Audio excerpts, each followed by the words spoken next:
പ്രിയപിതാവേ, ഞങ്ങൾ അങ്ങയെ സ്തുതിക്കുന്നു. അങ്ങയുടെ വലിയ നാമത്തെ ഈ ദേശത്ത് ഒരിക്കൽ കൂടെ ഉയർത്തുവാൻ ഞങ്ങൾക്ക് കൃപയാ നൽകിയ ഭാഗ്യത്തിനായി ഞങ്ങൾ അങ്ങയെ വാഴ്ത്തുന്നു. പരിശുദ്ധാത്മാവിന്റെ ആകർഷണം കൂടാതെ ആർക്കും ഇന്ന് രാത്രി വചനം കേൾപ്പാൻ കഴിയില്ല. എന്നാൽ ഞങ്ങളുടെ ഹൃദയത്തിന്റെ ആവകളെ തുറക്കുവാൻ, പരിശുദ്ധാത്മാവിന്റെ സ്പർശനം അനുഭവിച്ചു മടങ്ങുവാൻ, ദൈവ സാന്നിധ്യത്തിന്റെ മറവിലായിരിക്കുവാൻ ഈ ദേശത്ത് വ്യാപരിക്കുന്ന അന്ധകാര ശക്തികൾ വിട്ടുമടക്കുവാൻ, നാടുകളായി ദൈവജനത്തിന് നേരെ വ്യാപരിക്കുന്ന ശത്രുവിന്റെ പോരുകൾ രാത്രി കീഴടങ്ങുവാൻ, ജനം വിടുതലേറ്റെടുക്കുവാൻ സ്വർഗ്ഗം അവിടുന്ന് സഹായിക്കണമേ. ഞങ്ങളുടെ ആരുടെ ജനമുയരാതെ ദൈവത്തിന്റെ ആത്മാവ് തന്നെ ഇവിടെ ജയമെടുക്കണമേ.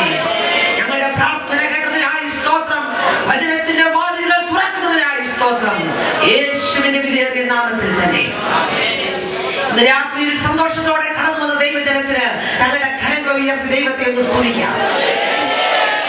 ദൈവത്തിന്റെ അതിപരിശുദ്ധമായ നാമം വാഴ്ത്തപ്പെടട്ടെ. ക്രിസ്തുവിൽ വന്യരായ ദൈവദാസന്മാർ, കടന്നു വന്ന ശ്രേഷ്ഠരായ ദൈവജനം, അനുഗ്രഹീതമായ പാട്ടുകൾ ആലപിച്ച കൊയർ, എല്ലാവർക്കും കർത്താവായ യേശുക്രിസ്തുവിന്റെ നാമത്തിൽ ഞാൻ എന്റെ സന്ധ്യാവന്ദനങ്ങളെ അറിയിക്കുന്നു.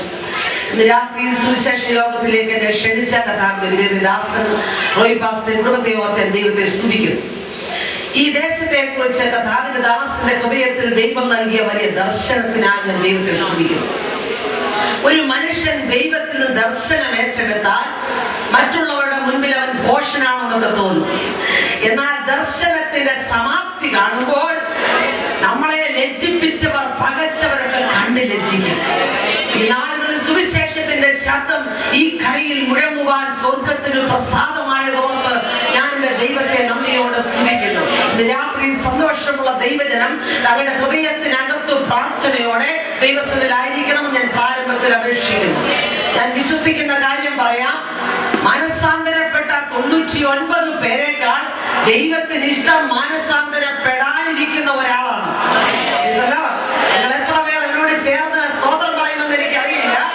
ഇതിനകത്ത് പന്തലിനകത്ത് വന്നിരിക്കുന്ന ജനത്തെ കണ്ടുകൊണ്ട് സംസാരിക്കുമ്പോൾ ദൂരത്തും ചാരത്തുമായി ഇരുട്ടിൽ ആരും കാണാതെ ഒറ്റയ്ക്കിരുന്ന് എന്തായി പറയുന്നത് ശ്രദ്ധിക്കുന്ന ചിലരെ സ്വർഗം കാണുകയാണ്.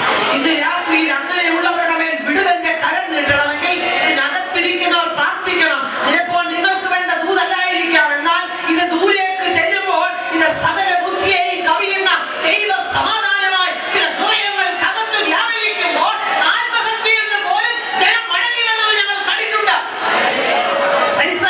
ഇവിടെ ഉയർത്തുന്നത് മനുഷ്യനെയല്ല, ദൈവപുത്രനെയാണ്. യേശുക്രിസ്തുവിലൂടെ മാനവരാശിക്ക് ഒരു വലിയ ഇളവ് ലഭിച്ചു. തന്റെ പുത്രനിലൂടെ ലോകത്തിന്റെ ലംഘനം കണക്കിടാതിരിക്കത്തക്ക നിലയിൽ ഒരു ഇളവ് സ്വർഗത്തിലെ ഗവൺമെന്റ് പ്രഖ്യാപിച്ചപ്പോൾ അത് പ്രഖ്യാപിച്ച ഭൂമിയിലുള്ളവരെ അറിയിക്കുവാൻ ദൈവമെടുത്ത നിസ്സാരക്കാരായ മനുഷ്യരാണ് ഞങ്ങൾ. നിങ്ങളെക്കാൾ അധികമായി ഞങ്ങൾക്ക് പ്രത്യേക കഴിവൊന്നുമില്ല. എന്നാൽ ഞങ്ങൾക്കറിയാം, ഞങ്ങൾ ഉയർത്തുന്ന ഈ ദൈവത്തിന്റെ വചനം അനേകരുടെ ഹൃദയത്തിൽ രൂപാന്തരം വരുത്തിയിട്ടുണ്ട്. സുവിശേഷത്തിന്റെ ശബ്ദം മുഴങ്ങിച്ചെന്ന ഇടങ്ങളിലൊക്കെ രൂപാന്തരം നടന്നിട്ടുണ്ട്. ജയിലറകളിൽ കിടക്കുന്ന വലിയ വലിയ തടവുകാർ എന്ന് പറഞ്ഞാൽ കൊലപാതക കുറ്റം ചെയ്ത തടവ് പുള്ളികൾക്ക് പോലും പോലീസ് സ്റ്റേഷനിലെ ഇടിയും തൊഴിയും കൊണ്ട് മാനസാന്തരം വരാതിരുന്നപ്പോൾ ഈ ദൈവത്തിന്റെ വചനം അവരിൽ ക്രിയ ചെയ്തപ്പോൾ അവർക്ക് ഒരു ശിക്ഷയും കൂടാതെ തന്നെ അവർ ദൈവവചനത്തിലേക്ക് മടങ്ങി വരുവാനിടയായി. ഇന്ന് രാത്രി ഞാൻ പ്രസ്താവിക്കുന്ന ദൈവത്തിന്റെ വചനം എന്റെ സ്വന്തമല്ല, ഇത് സ്വർഗത്തിൽ നയിച്ച ദൈവത്തിന്റെ വചനമാണ്. അതിന് ഉപകരണമായി നിർത്തിയവരെ നാം നോക്കേണ്ട.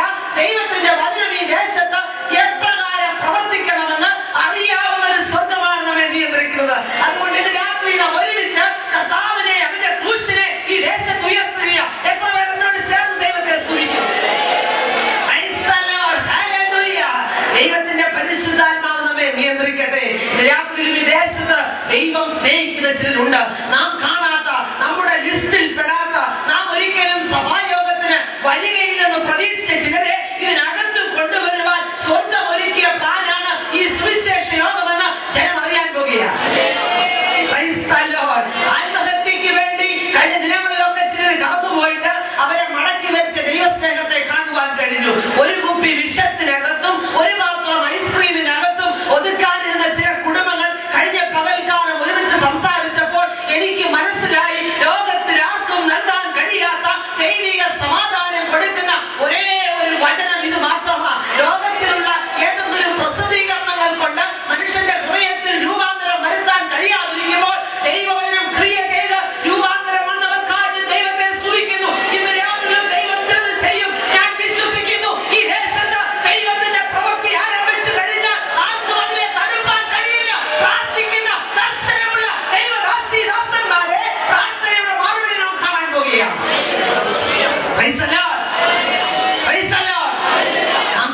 വസിക്കുന്ന യേശുവിന്റെ നാമത്തിലാണ് നാം കൂടി വന്നിരിക്കുന്നത്. ഞാൻ എന്നെ കുറിച്ച് ഒന്ന് രണ്ട് കാര്യങ്ങൾ സാക്ഷ്യമായി മാത്രം പറയാൻ ആഗ്രഹിക്കുന്നു. എന്നെ ഉയർത്താനല്ല സുവിശേഷ യോഗം. അതുകൊണ്ട് തന്നെ കഴിഞ്ഞ 27 വർഷമായി യാക്കോബായ ക്രിസ്ത്യൻ കുടുംബത്തിൽ ജനിച്ചു വളർന്ന എനിക്ക് ഈ ദൈവത്തിന്റെ വചനത്തിന്റെ സത്യങ്ങളെ അറിയുവാനും കഴിഞ്ഞ ചില വർഷങ്ങളായി ദൈവത്തിന്റെ വചനവുമായി ലോകത്ത് സഞ്ചരിപ്പാനും ദൈവം എനിക്ക് ഭാഗ്യം നൽകി. ഞാൻ ദൈവത്തോട് ചോദിക്കുന്ന ഒരേ ഒരു ചോദ്യം, കർത്താവേ, എന്നേക്കാൾ ശ്രേഷ്ഠരായ കഴിവുള്ള വിദ്യാഭ്യാസ യോഗ്യതയുള്ള കുടുംബ പാരമ്പര്യമുള്ള പെന്തക്കോസ്ത് കുടുംബങ്ങളിൽ ജനിച്ചു വളർന്ന അനേക സഹോദരിമാരെ ഏൽപ്പിക്കാതെ ഈ സുവിശേഷം എന്നെ ഏൽപ്പിക്കാനുള്ള കാരണം എന്ത്? അത് മാത്രം പറഞ്ഞ ദൈവനെ ഏൽപ്പിച്ച സന്ദേശത്തിലേക്ക് ഞാൻ കടക്കാം. കർത്താവിനോട് പറഞ്ഞത് കേൾക്കണമോ? ഇങ്ങനെയാണ്, ഒരു യോഗ്യതയും ഇല്ലാത്ത ഒരാളെ ദൈവം ഉപയോഗിച്ചാൽ അതിന്റെ മുഴുവൻ മഹത്വവും സ്വർഗത്തിന് ലഭിക്കും. യോഗ്യത നോക്കാതെ ദൈവത്തിന്റെ വചനം ഈ ഏഴയുടെ കരങ്ങളിൽ ഏൽപ്പിച്ച ദൈവത്തിന് സകല മഹത്വവും ഞാൻ അർപ്പിക്കുകയാണ്. രാത്രി സുവിശേഷത്തിന്റെ മുൻപിൽ, ദൈവവചനത്തിന്റെ മുൻപിൽ നമുക്ക് ഒരുമിച്ചായിരിക്കാം. അതിനാധാരമായി ദൈവത്തിന്റെ വചനത്തിൽ നിന്ന് ഒരു വാക്യം വായിക്കാം. 2 പത്രോസിന്റെ ലേഖനം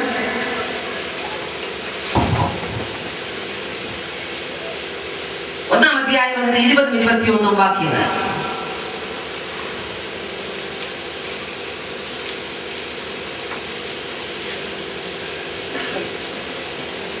പത്രോസിന്റെ ലേഖനം 1-ാം അധ്യായം 20-21 വാക്യങ്ങൾ. ദൈവത്തിന്റെ പ്രവചനമൊന്നും സ്വയമായ വ്യാഖ്യാനത്താൽ ഉളവാകുന്നതല്ല എന്ന് ആദ്യം തന്നെ അറിഞ്ഞുകൊള്ളണം. പ്രവചനം ഒരിക്കലും മനുഷ്യന്റെ ഇഷ്ടത്താൽ വന്നതല്ല, ദൈവകൽപ്പനയാൽ മനുഷ്യർ പരിശുദ്ധാത്മ നിയോഗം പ്രാപിച്ചിട്ട് സംസാരിച്ചതത്രേ.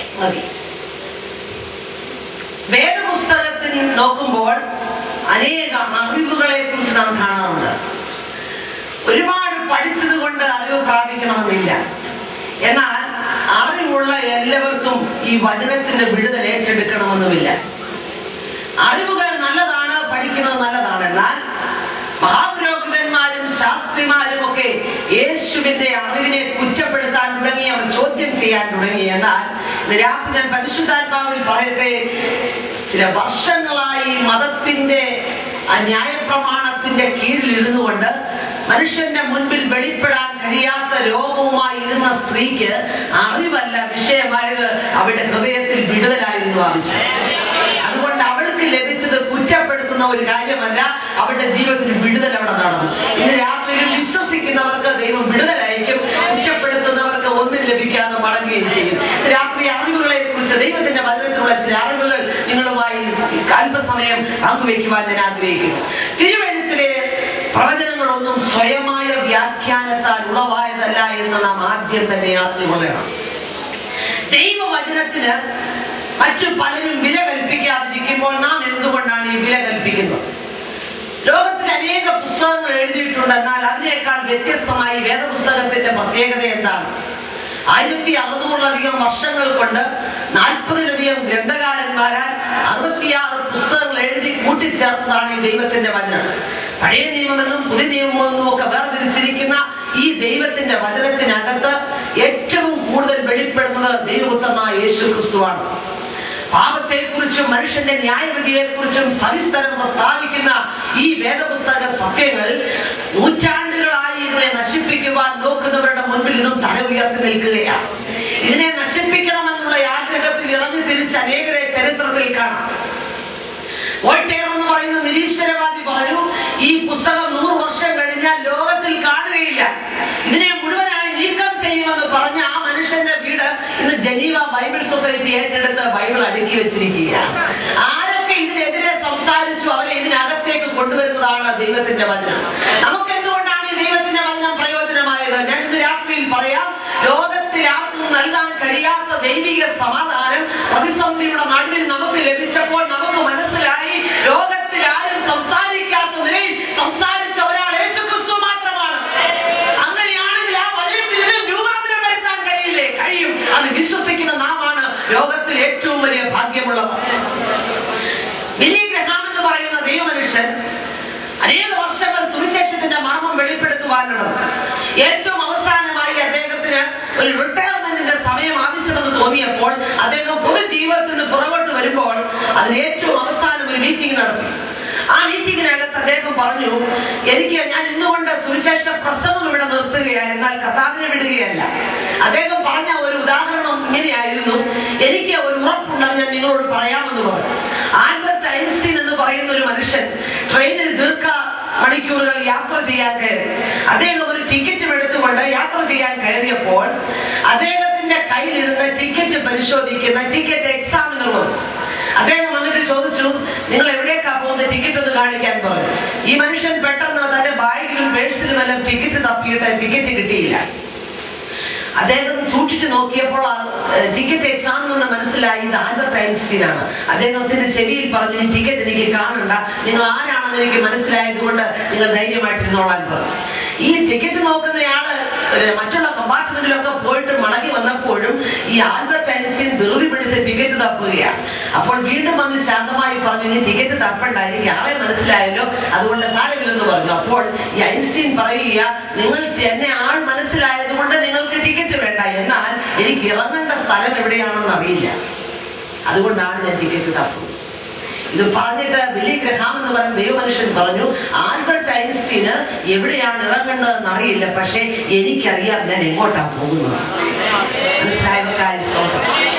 രാത്രി ഞാൻ ചോദിക്കട്ടെ, നമ്മൾ സുവിശേഷ യോഗത്തിൽ വന്നിരിക്കുന്നു, ദീർഘവർഷങ്ങളായി കർത്താവിനെ സേവിക്കുന്നു, നമ്മുടെ പോക്ക് എങ്ങോട്ടാണെന്ന് ഉറപ്പുണ്ടോ നമുക്ക്?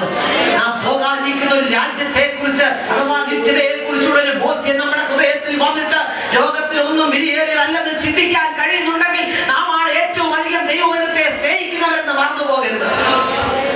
നമ്മുടെ ജീവിതത്തിൽ ലഭിച്ച അറിവുകളിൽ ഒന്നാമത്തത് ദൈവവചനം നിലനിൽക്കുന്ന വചനമാണെന്നും ഇതിനെ ആർക്കും തകർക്കാൻ കഴിയില്ലെന്നുള്ളതാണ്. ദൈവത്തിന്റെ വചനം പറയുന്നു, ദൈവത്തിന്റെ വചനം ജീവനും ചൈതന്യമുള്ളതാണ്, ഇരുവായ്ത്തലുള്ള ഏതു വാളിനേക്കാളും മൂർച്ചയേറിയതാണ്, പ്രാണനെയും ആത്മാവിനെയും സന്ധിമറ്റങ്ങളെ വേർപിടിവിക്കുന്നവർ ഉറച്ചു നിൽക്കുന്നു, ഹൃദയത്തിലെ ചിന്തനങ്ങളെയും ഭാവങ്ങളെയും വിവേചിക്കുന്നതാകുന്നു. ഇത് രാത്രി ഞാൻ ചോദിക്കട്ടെ, ഇതിനകത്തിരിക്കുമ്പോൾ കുടുംബത്തിലെ ചിന്തകൾ കൊണ്ടും സാമ്പത്തിക ഞെരുക്കം കൊണ്ടും നിന്റെ ഹൃദയം ഒരുപക്ഷെ അലയടിക്കുകയായിരിക്കാം, എന്നാൽ പരിശുദ്ധാത്മാവിൽ എഴുതപ്പെട്ട ദൈവത്തിന്റെ വചനം നിന്റെ അകത്തേക്ക് കയറുമ്പോൾ നീ പോലും അറിയാതെ നിന്റെ ഭാരം എടുത്തു മാറ്റിയിട്ട് അവൻ നിന്നെ ഉപയോഗിക്കാൻ പോകുക. ഇന്ന് രാത്രി വിശ്വസിക്കുന്ന ദൈവജനമേ, ദൈവവചനത്തിന്റെ ശക്തി അറിഞ്ഞെങ്കിൽ, ഒരിക്കലെങ്കിലും ക്രിസ്തീയ ജീവിതത്തിൽ അനുഭവിച്ചറിയാൻ കഴിഞ്ഞെങ്കിൽ ഇവരെ വിട്ടുപോകരുത്.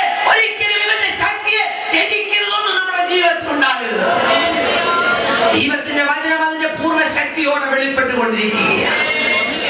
യഹൂദന്മാരുടെ നടുവിൽ ദൈവത്തിന്റെ വചനത്തിന് വേണ്ടി മിശിഹായെ അംഗീകരിക്കുന്നവരില്ല.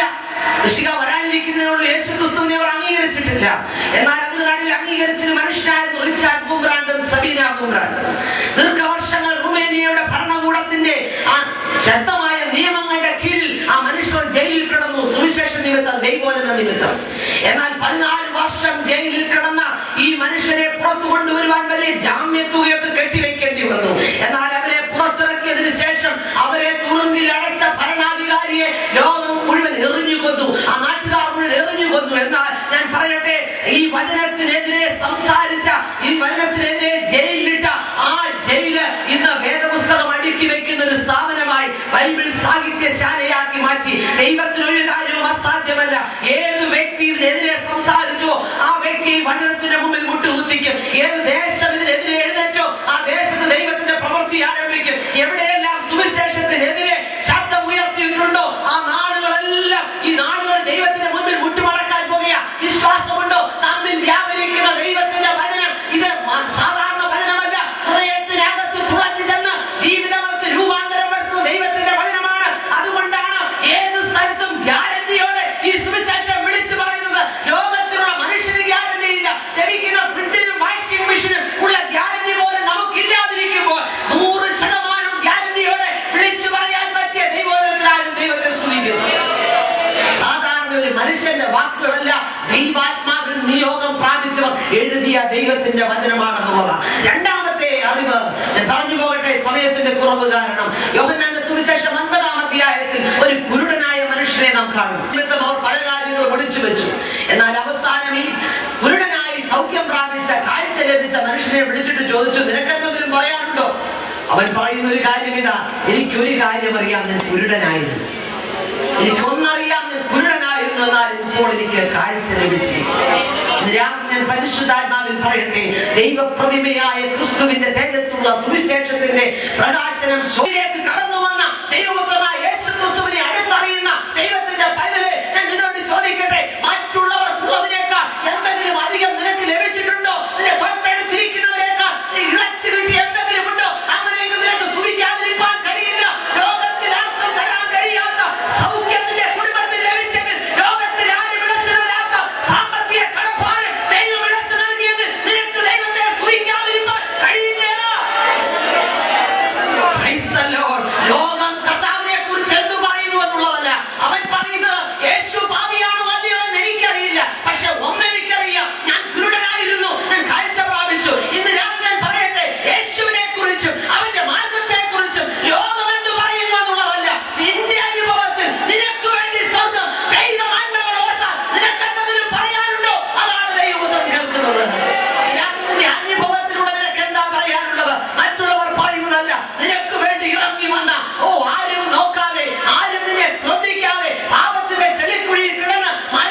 അവൻ നിനക്ക് വേണ്ടി മരിച്ചു. നീ തകരേണ്ട സ്ഥാനത്ത് അവൻ നിനക്ക് വേണ്ടി തകർന്നു. നിന്റെ പാപത്തെയും ശാപത്തെയും മുഴുവൻ ഏറ്റെടുത്തുകൊണ്ട് ക്രൂശിൽ അവൻ മരിച്ചു. ഇന്ന് രാത്രിയിലും ഈ ദൈവസ്നേഹത്തിൽ നീ അകന്നിരിക്കുന്നെങ്കിൽ നിനക്ക് മടങ്ങി വരുവാനുള്ള അവസരമാണിത്. രാത്രി ദൈവാത്മാവിൽ പറയട്ടെ, നിനക്ക് വേണ്ടി മാറി നിൽക്കുന്ന, ഒരിക്കൽ ദൈവസ്നേഹത്തെ അറിഞ്ഞിട്ട് മാറിപ്പോയ, പിന്മാറിപ്പോയ, ദൈവത്തിൽ നിന്ന് അകന്ന് സഞ്ചരിക്കുന്ന ഒരു മനുഷ്യനകത്തുണ്ടെങ്കിൽ, എന്നെ കേൾക്കുന്നുണ്ടെങ്കിൽ, ആ ഒരു വ്യക്തിക്ക് വേണ്ടിയാണ് ഈ സുവിശേഷ യോഗം ഇവിടെ ക്രമീകരിച്ചത്. നിന്നെ മടക്കി വരുത്തുവാൻ സ്വർഗത്തിന് വലിയ വിലയുണ്ട്. നിന്റെ അനുഭവം എന്താ? നിനക്ക് വേണ്ടി സ്വർഗം എന്താ ചെയ്യുന്നത് മറക്കരുത്. സാധു സുന്ദർ സിംഗ് എന്ന് പറയുന്ന ദൈവമനുഷ്യൻ ഒരിക്കൽ കാട്ടിൽ കൂടെ യാത്ര ചെയ്യുമ്പോൾ ആ മനുഷ്യൻ കണ്ട ഒരു കാഴ്ച തന്നെ വല്ലാതെ ചിന്തിപ്പിച്ചു. കാട്ടുതീ പടർന്ന് കാടെല്ലാം കത്തി, മൃഗങ്ങളൊക്കെ ചത്തു കിടക്കുകയാണ്. ഈ മനുഷ്യൻ യാത്ര ചെയ്യുമ്പോൾ ഒരു വലിയ വളപ്പക്ഷി കരിഞ്ഞ് വെന്ത മാംസവുമായിട്ട് ഇരിക്കുന്നത് കണ്ടു. അദ്ദേഹം ഓടിച്ചതൊരു കമ്പ് കൊണ്ട് ഈ തള്ളപ്പക്ഷിയെ തട്ടി മാറ്റിയിട്ടപ്പോൾ അതിന്റെ അടിയിൽ കരഞ്ഞുകൊണ്ടിരിക്കുന്ന ചില കുഞ്ഞുങ്ങൾ ചാടിയടിക്കും. കാട്ടുതീ വന്നപ്പോൾ ഭക്ഷണത്തിന് വേണ്ടി ദൂരെ പോയിരുന്ന ആ പക്ഷി ചുണ്ടിൽ ഭക്ഷണവുമായിട്ട് തിരികെ വന്നപ്പോൾ കാട്ടുതീ കണ്ടു. ഈ കുഞ്ഞുങ്ങളെ ആ ചിറകിനടിയിലേക്ക് കയറ്റി ഇരുത്തിയിട്ട് ആ ചുണ്ടിലെ ഭക്ഷണം പോലും കൊടുക്കാൻ കഴിയാതെ ആ തള്ളപ്പക്ഷി വെന്തുപോയി. എന്നാൽ ആ കുഞ്ഞുങ്ങൾ സുരക്ഷിതരായി തീർന്നു. ഇത് കണ്ടപ്പോൾ സാധു സുന്ദർ സിംഗ് ആ കാട്ടിനുള്ളിൽ മുട്ടുമടക്കിയിട്ട് ദൈവത്തെ സ്തുതിച്ചു. എന്താണെന്നറിയാമോ? നീ മരിക്കേണ്ട സ്ഥാനത്ത് നിനക്ക് വേണ്ടി മരിച്ച ഒരു ദൈവത്തിന്റെ സ്നേഹം നിന്നെ ചിറകിൽ അവൻ മറച്ചിട്ട് അവൻ നിനക്ക് വേണ്ടി തകർക്കപ്പെട്ടപ്പോൾ ലോകം മുഴുവൻ നിശ്ചലമായത് നിനക്ക് വേണ്ടിയായിരുന്നു. അറിയാമോ? ലോകത്തിൽ ആരും നിന്നെ സ്നേഹിക്കുന്നില്ലായിരിക്കാം. ആരുടെയും സ്നേഹം ലഭിക്കാതെ നിന്റെ ഹൃദയം സ്നേഹത്തിന് വേണ്ടി വാഞ്ചിക്കുന്നയാളായിരിക്കാം. ഇന്ന് രാത്രി ഞാൻ ദൈവാത്മാവിൽ എനിക്ക് ലഭിച്ച ദൈവത്തിന്റെ വചനത്തിന്റെ അടിസ്ഥാനത്തിൽ പറയട്ടെ, ലോകം മുഴുവൻ നിനക്കെതിരെ നിന്നാലും നിന്നെ സ്നേഹിക്കുന്ന ഒരു ദൈവത്തിന് ഇവിടെ ഉണ്ട്. അവനെ ഉയർത്തുവാനാണ് ഈ സുവിശേഷ യോഗം. ലോകം മുഴുവൻ നിന്നെ തള്ളുമ്പോൾ പെറ്റമ്മ നിന്നെ മറന്നാലും ഞാൻ നിന്നെ മറക്കയില്ലെന്ന് പറഞ്ഞ് അവന്റെ ഉള്ളം കരത്തിൽ നിന്നെ വഹിച്ചുകൊണ്ടിരിക്കുന്ന ആ ദൈവസ്നേഹത്തിന്റെ ആഴത്തെ മറന്ന് നീ വിട്ടുപോകരുതേ എന്ന് ഞങ്ങൾ നിങ്ങളോട് അപേക്ഷിക്കുകയാണ്. ദൈവവചനത്തിന്റെ ശക്തി ഒരിക്കലെങ്കിലും നീ മനസ്സിലാക്കിയെങ്കിൽ താൽക്കാലികമായ എന്തെങ്കിലും ചിന്തകളുടെ പേരിൽ നീ യേശുവിനെ വിട്ടുമാറരുതെന്ന് ഒരിക്കൽ കൂടെ ഞാൻ അപേക്ഷിക്കുക. ദൈവത്തിന്റെ ആത്മാവിനോട് അങ്ങനെ തന്നെ പറയുന്നു. ഇന്ന് രാത്രി വചനത്തിന്റെ ശക്തി മനസ്സിലാക്കിയ നീ പിന്മാറി പോകാൻ ആഗ്രഹിച്ചെങ്കിൽ നിസ്സാരമായ വിഷയങ്ങളുടെ നടുവിൽ മനുഷ്യർ പറയുന്ന വാക്കുകളെ കേട്ടുകൊണ്ട് ഭീഷണികളുടെ മുൻപിൽ നീ ദൈവത്തെയും ദൈവവചനത്തെയും മറന്ന് ലോകത്തിന്റെ ഇമ്പങ്ങൾക്ക് വേണ്ടി, ലോകത്തിലെ കൂട്ടുകെട്ടുകൾക്ക് വേണ്ടി നീ മടങ്ങിപ്പോകാൻ ആഗ്രഹിക്കുന്നത് ഇന്ന് രാത്രി ദൈവാത്മാവിൽ വിളിച്ചു പറയട്ടെ, നിനക്ക് വേണ്ടി ഒരുക്കിയ നിത്യതയുടെ മഹത്വം കാണാതെ നീ മടങ്ങിപ്പോകരുതേ. മറ്റുള്ളവരെന്തും പറയട്ടെ, നിനക്ക് ദൈവം എന്ന വിടുതലിനെ നീ മറക്കരുത്. രണ്ടാമത്തെ അറിവിലായിരുന്നു. കുരുടനായ മനുഷ്യൻ പറയുന്നു, ഒന്ന് ഞാൻ അറിയുന്നു, ഞാൻ കുരുടനായിരുന്നു, എന്നാൽ എനിക്കിപ്പോൾ കാഴ്ച ലഭിച്ചു. മൂന്നാമത്തെ അറിവ് യോഹന്നാൻ 4-ാം അധ്യായം 13-ാമത്തെ വാക്യത്തിൽ പറയുന്നു, ദൈവം നമ്മിൽ വസിക്കുന്നുവെന്ന് നാം അറിയുന്നു. ദൈവം നമ്മിൽ വസിക്കുന്നുവെന്ന് നാം അറിയുന്നു. എല്ലാ മനുഷ്യർക്കും ജീവിതത്തിൽ രണ്ട് കാലഘട്ടമുണ്ട്. ഒന്ന് അറിവിന്റെ കാലഘട്ടം, ഒന്ന് അറിവില്ലായ്മയുടെ കാലഘട്ടം. അറിവില്ലായ്മയുടെ കാലഘട്ടത്തിൽ ചെയ്ത പലതും ദൈവം ക്ഷമിക്കും. എന്നാൽ അറിവിന്റെ കാലഘട്ടത്തിലാണ് ദൈവം കാര്യങ്ങൾക്ക് ശിക്ഷ കൊടുക്കുന്നത്. എന്നാൽ ലോകത്തിലെ നിയമങ്ങളിൽ അറിവില്ലായ്മ ഒരു വലിയ പരിഹാരമല്ല ഒന്നിനും. പറയാൻ കാരണം, കോടതിയിൽ ഒരു മനുഷ്യൻ വിധി കേൾക്കാൻ വന്ന് നിൽക്കുകയാണ്. ഒരു മനുഷ്യനെ വാഹനത്തിൽ യാത്ര ചെയ്ത ആ വ്യക്തി ഇടിച്ചു തെറിപ്പിച്ച വാഹനം ഇടിച്ച മനുഷ്യൻ മരിച്ചു. IPC ഇത്രാം വകുപ്പ് അനുസരിച്ച് ഈ മനുഷ്യന് ശിക്ഷ ഇന്ത്യൻ ഭരണഘടനയ്ക്കകത്തുണ്ട്. ഈ മനുഷ്യൻ തെറ്റ് ചെയ്തതാണ്, അറിവില്ലായ്മ കൊണ്ട് സംഭവിച്ചതായിരിക്കാം. എന്നാൽ ജഡ്ജിയുടെ മുൻപിൽ ചെന്ന് നിൽക്കുമ്പോൾ IPC ഇത്രാം വകുപ്പ് അനുസരിച്ച് നിനക്കുള്ള ശിക്ഷയുണ്ടെന്ന് പറയുമ്പോൾ എന്റെ വീട്ടിൽ ഭരണഘടനയില്ലെന്ന് പറയാൻ കഴിയില്ല. അറിവില്ലായ്മ ശിക്ഷയിൽ നിന്ന് അവിടെ ഇളവ് ലഭിപ്പിക്കുന്നില്ല. എന്നാൽ ദൈവത്തിന്റെ വചനത്തെ കുറിച്ചുള്ള അറിവില്ലായ്മയെ ദൈവം ക്ഷമിക്കുന്നു. അറിവില്ലായ്മ എല്ലാ കാലഘട്ടത്തിലും മനുഷ്യർക്കുണ്ട്. പണ്ട് ബ്രിട്ടീഷുകാർ ഇന്ത്യയിലായിരുന്നപ്പോൾ അവർ റെയിൽവേ പാളം നിർമ്മിച്ചു. മുംബൈ മുതൽ മുതൽ താനെ വരെയായിരുന്നു ആദ്യത്തെ റെയിൽവേ പാളം നിർമ്മിച്ചത്. ആ സമയത്ത് ഇന്ത്യക്കാർ ഒരുമിച്ച് അവർക്കെതിരെ പോരാടി. എന്തുകൊണ്ടാണെന്ന് അറിയാമോ? ഇവർ ഇന്ത്യയെ ചങ്ങലയിട്ട് പിടിച്ചു വലിച്ച ഇംഗ്ലണ്ടിലേക്ക് കൊണ്ടുപോകാണെന്ന മനുഷ്യർ.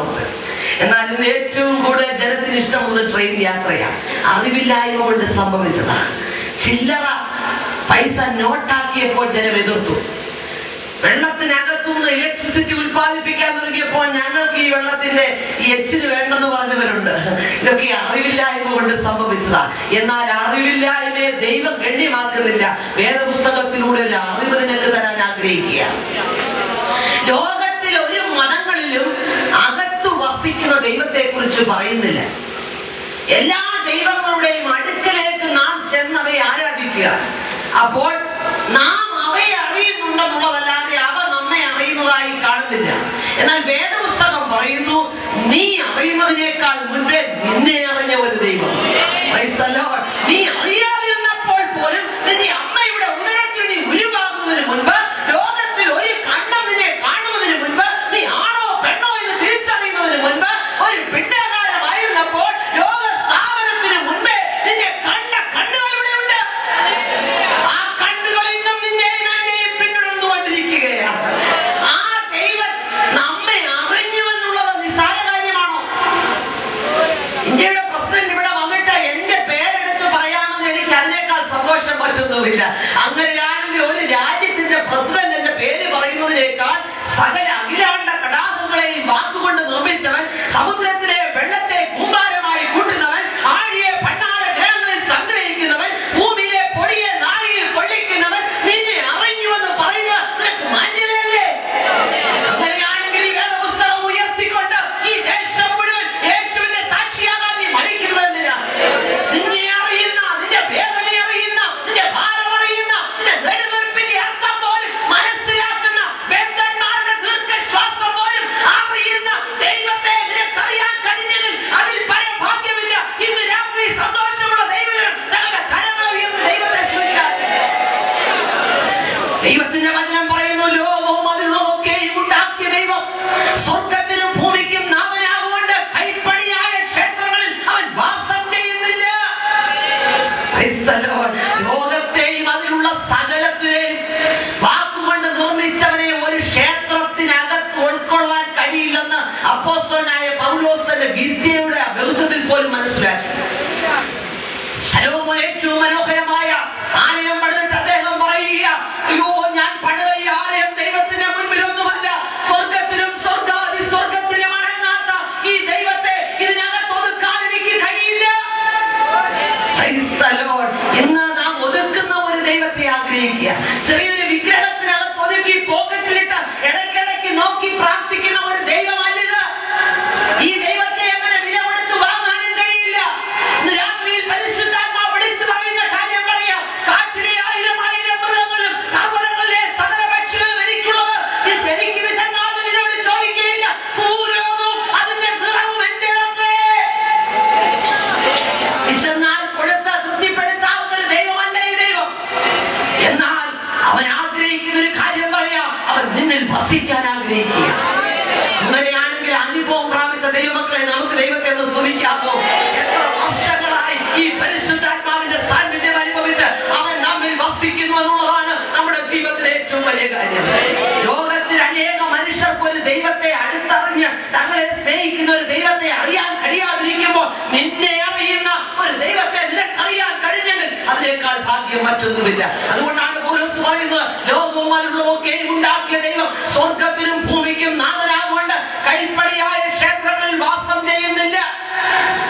അടുത്ത വാക്യം പറയുന്നു, താൻ എല്ലാവർക്കും ജീവനും ശ്വാസവും സകലവും കൊടുക്കുന്നവനാകിയ വല്ലതിനും മുട്ടുള്ളവരെന്ന പോലെ മാനുഷിക കൈകളാൽ ശുശ്രൂഷ ആവശ്യപ്പെടുന്നില്ല.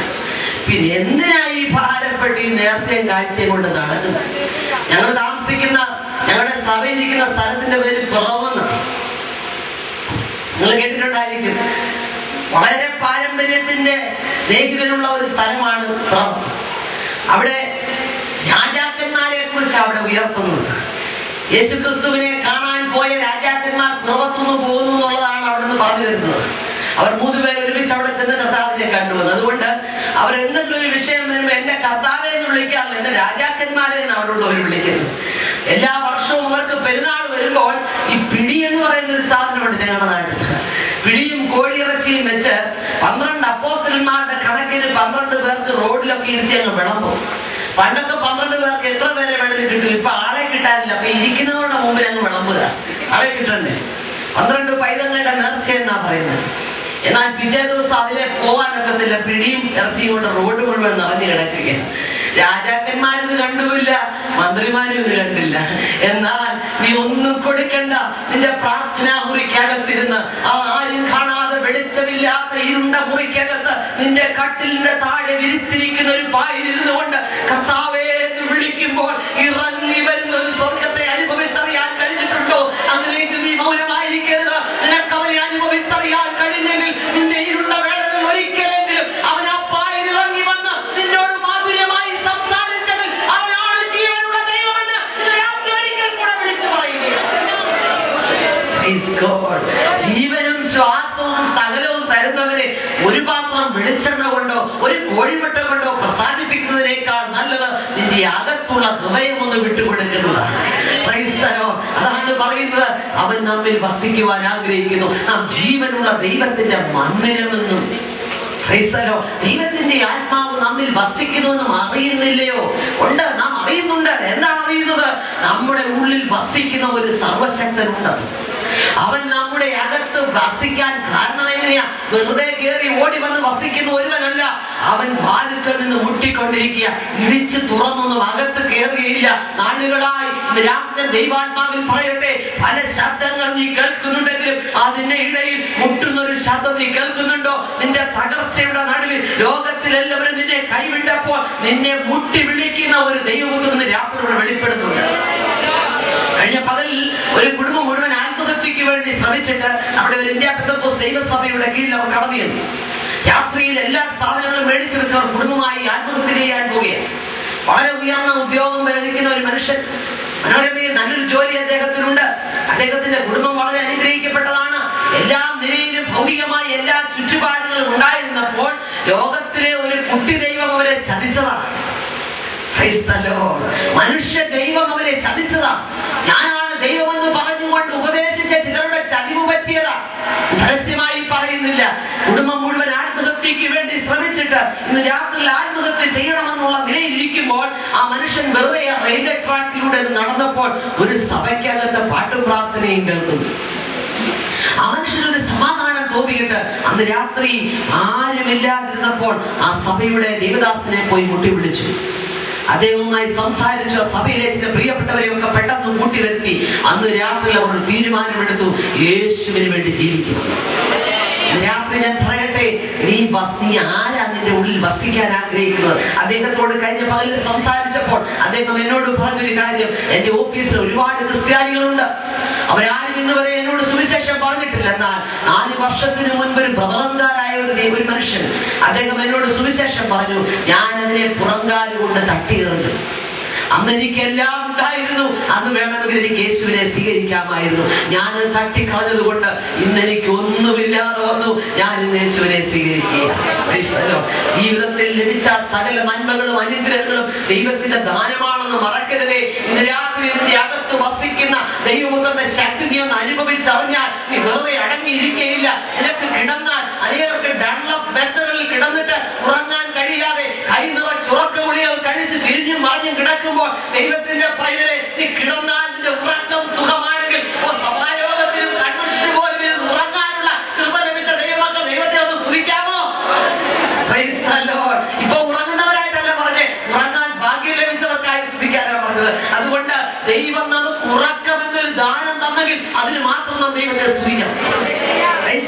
ലഭിച്ച ആരോഗ്യത്തിനായി നാം ദൈവത്തെ സ്തുതിക്കണം. നമ്മിൽ വസിക്കുന്ന സർവശക്തന്റെ ആത്മാവ് നമ്മെ നിയന്ത്രിക്കുന്നത് കൊണ്ടാണ് പാപത്തിന്റെ വഴികളെ തിരിച്ചറിഞ്ഞുകൊണ്ട് ലോകത്തിന്റെ മോഹങ്ങളിലേക്ക് മടങ്ങിപ്പോകാതെ ദൈവത്തിന് വേണ്ടി ഒരുക്കപ്പെടുവാൻ സ്വർഗം നമ്മെ സഹായിച്ചതിൽ നാം ദൈവത്തെ സ്തുതിക്കാൻ കടപ്പെട്ടവരാണ്. അവൻ നമ്മിൽ വസിക്കുന്നു, സകലത്തെ നിർമ്മിച്ചവൻ. അവൻ ഒന്നിനും മുട്ടില്ല. നിന്റെ കൈ കൊണ്ട് കൊടുക്കുന്ന ഒരു സാധനം മേടിച്ച് തൃപ്തിയായി ഇതിനെ അനുഗ്രഹിക്കുന്ന ഒരു ദൈവമല്ല. നിന്റെ കയ്യിലുള്ള വിലയേറിയ ഒന്നും അവന് വിലയേറിയതല്ല. എന്നാൽ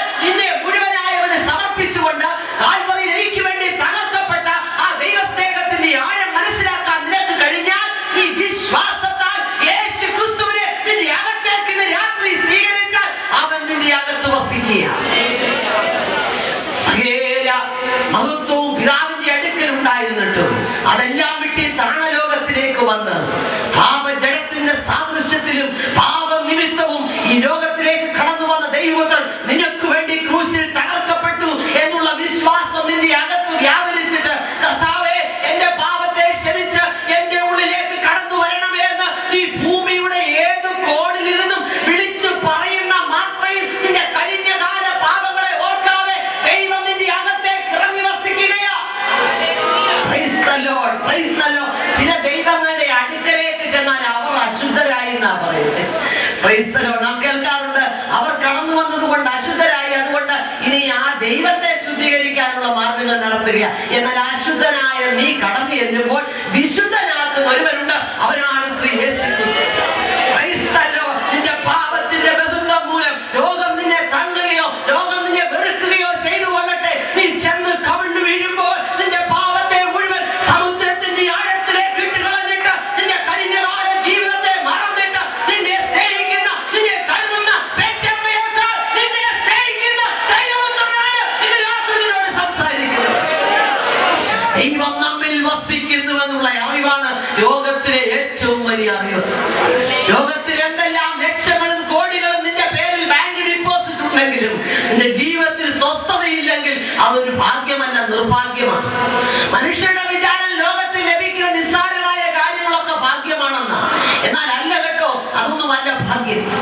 ഭാഗ്യമെന്ന് പറയുന്നത്, ചില വർഷങ്ങൾക്ക് മുൻപ് ഞങ്ങളുടെ ദേശത്തിനടുത്ത് ഒരാള് ലോട്ടറി അടിച്ചു, 50 ലക്ഷവും കാറും കിട്ടി. ലോകം മുഴുവൻ പറഞ്ഞു ഭാഗ്യവാൻ. മനുഷ്യന്റെ ദൃഷ്ടിയിൽ ഭാഗ്യവാൻ ലോട്ടറി അടിക്കുന്നവനാണ്. അർഹതയില്ലാത്തത് കയ്യിൽ കിട്ടുന്നവനാ ഭാഗ്യവാൻ എന്ന് ലോകവും പറയുകയാണ്. എന്നാൽ ചില ദിവസങ്ങൾക്ക് ശേഷം ആ കുടുംബം മുഴുവനും ആ കാറിൽ യാത്ര ചെയ്ത് അവർ ഒരുമിച്ച് ആ കാർ ആക്സിഡന്റിൽ മരിച്ചു. ഈ ഭാഗ്യവാൻ എന്ന് പറഞ്ഞ അതേ നാമം കൊണ്ട് മനുഷ്യർ തിരുത്തി പറഞ്ഞു, അയ്യോ നിർഭാഗ്യവാൻ. മനസ്സിലായവർക്കാരും ദൈവത്തെ സ്തുതിക്കും. അർഹതയില്ലാത്ത ധനം കിട്ടിയതല്ല ഭാഗ്യം, അർഹതയില്ലാതിരുന്നപ്പോൾ ദൈവം നിന്റെ അകത്ത് വന്നതാ ഭാഗ്യം. ലോകത്തിൽ അനേകരും യോഗ്യതകൾ നോക്കുമ്പോൾ നിന്റെ യോഗ്യതയല്ല, നിന്റെ അയോഗ്യതയെ യോഗ്യതയായി കണ്ടുകൊണ്ട് നിന്നെ സ്നേഹിച്ച ദൈവത്തിൽ നിന്റെ അകത്തേക്ക് ഇന്ന് രാത്രി വരാൻ ആഗ്രഹിക്കുന്നു. ഇന്ന് രാത്രി സുവിശേഷ യോഗത്തിൽ ഞങ്ങളെ ശ്രമിക്കുന്ന ദൈവത്തിന്റെ പൈതലെ, നിനക്ക് ഇന്ന് രാത്രി പോകാനൊരു വഴിയില്ലായിരിക്കാം, നിന്റെ ഹൃദയത്തിന്റെ വേദന തുറന്നു പറയാനൊരു ഇടവുമില്ലായിരിക്കാം. എന്നാൽ നിനക്ക് വേണ്ടി തകർക്കപ്പെട്ട ഈ ദൈവപുത്രൻ ഇന്ന് രാത്രി പകൽ വന്നിട്ടുണ്ട്. ഈ ഇരുന്ന് കേൾക്കുന്ന ഇരുട്ടിൽ കടന്നു വരിക, ഈ ഒറ്റയ്ക്ക് ഒരു സ്ഥലത്ത് നിന്ന് ഈ ദൈവം ശ്രദ്ധിക്കുകയായിരിക്കാം. എന്നാൽ നിന്റെ അടുക്കൽ വന്നവൻ പറയുക, ഞാൻ നിന്റെ അകത്ത് വസിപ്പാൻ ആഗ്രഹിക്കുന്നു. ആ ശബ്ദം കേൾക്കാൻ കഴിഞ്ഞാൽ നീ ഭാഗ്യമുള്ള വ്യക്തിയാണ്. ദൈവം നമ്മിൽ വസിക്കുന്നുവെന്ന് നാം അറിയും.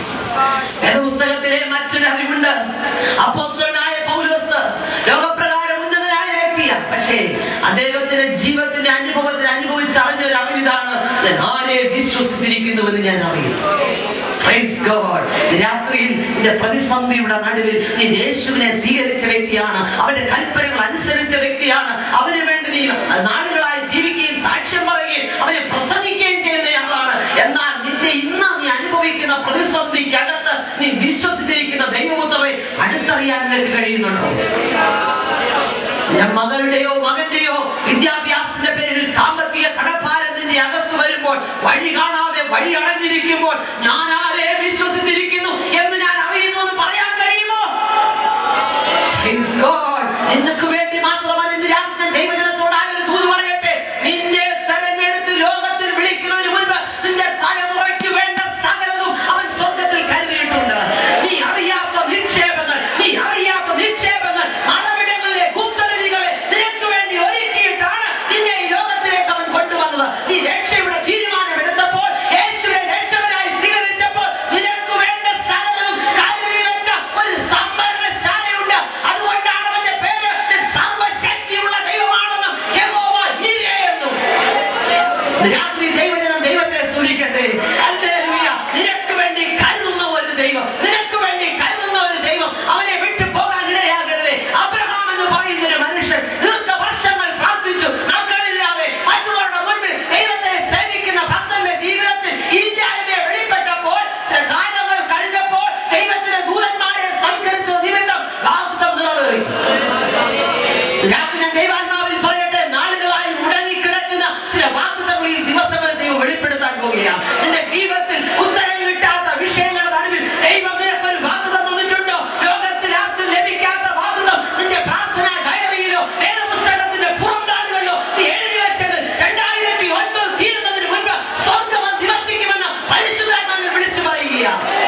വിളിക്കും. അബ്രഹാമേ, ദീർഘവർഷങ്ങളായി ദൈവത്തെ ആരാധിച്ചിട്ട് നിനക്ക് മറുപടി ഇല്ലായിരുന്നു. എന്നാൽ പ്രാർത്ഥനയുടെ നടുവിൽ നിനക്ക് മറുപടി ലഭിച്ചു. ഇസ്ഹാക്ക് വളർന്നു വന്നു. എന്തുകൊണ്ടാണ് ഇസ്ഹാക്കിനെ യാഗം കഴിക്കാൻ പറഞ്ഞത്? രാത്രി എനിക്കറിയില്ല. ദൈവത്തിന്റെ ആത്മാവിനോട് പറയുന്നു, നാളുകളായി നീ കരുതുന്ന സ്നേഹിക്കുന്ന ചിലതിനെ സ്വർഗം നിന്നോട് ചോദിച്ചാൽ നിനക്ക് മറുപടി പറയാതെ കൊടുക്കാൻ കഴിയുമോ? നിന്റെ ജീവിതത്തിൽ ദൈവം നന്മയെ നീ വിലയേറിയതായി കാണുന്നെങ്കിൽ രാത്രി സ്വർഗം അത് മടക്കി ചോദിക്കാനിടയുണ്ട്. എനിക്കറിയില്ല ദൈവത്തിന്റെ ആത്മാവ് എന്തുകൊണ്ട് എന്നോട് സംസാരിക്കുന്നുവെന്ന്.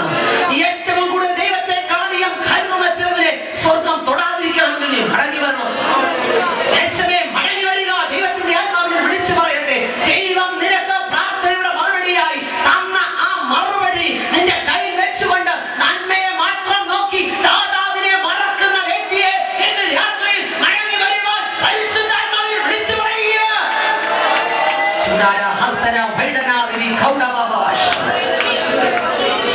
അബ്രഹാം എന്ന് പറയുന്ന മനുഷ്യനോട് പറഞ്ഞു, ഇസ്ഹാക്കിനെ യാഗം കഴിക്കണം. ഇസ്ഹാക്കിനെ യാഗം കഴിക്കുവാൻ കൊണ്ടുചെല്ലുമ്പോൾ ആ മനുഷ്യൻ അറിഞ്ഞില്ല. മടങ്ങി ഞാൻ എന്റെ ചാരവുമായി പോകുമ്പോൾ അതിൽ നിന്ന് പോലും എനിക്ക് മകനെ തരുവാൻ കഴിയുമെന്ന് ഈ അബ്രഹാമിന്റെ ഉള്ളിൽ വിശ്വാസമുണ്ടെങ്കിലും ദൈവത്തിന്റെ വഴി അബ്രഹാമിന് മനസ്സിലായില്ല. എന്നാൽ ഇന്ന് രാത്രി ദൈവജനത്തോടായി ദൈവാത്മാവ് ഓർപ്പിക്കുന്ന ഊരിയാൻ പറയട്ടെ, ഈ അബ്രഹാം ഇസ്ഹാക്കിനെയും കൊണ്ട് മോറിയ മലയിലേക്ക് കയറി ചെല്ലുമ്പോൾ അപ്പോഴല്ല, അതിനു മുൻപ് തന്നെ ദൈവം അബ്രഹാമിന് വേണ്ടി ഒരു ആട്ടിൻകുട്ടിയെ കരുതി. ഉൽപ്പത്തി പുസ്തകം ശ്രദ്ധിച്ചു പഠിക്കുമ്പോൾ 15-ാം അധ്യായത്തിൽ അബ്രഹാം ദൈവത്തിനൊരു യാഗം കഴിക്കുമ്പോൾ 3 വയസ്സുള്ള ഊനമില്ലാത്ത ഒരു ആട്ടിൻകുട്ടിയെ അർപ്പിച്ചു എന്ന് നാം വായിക്കുന്നു.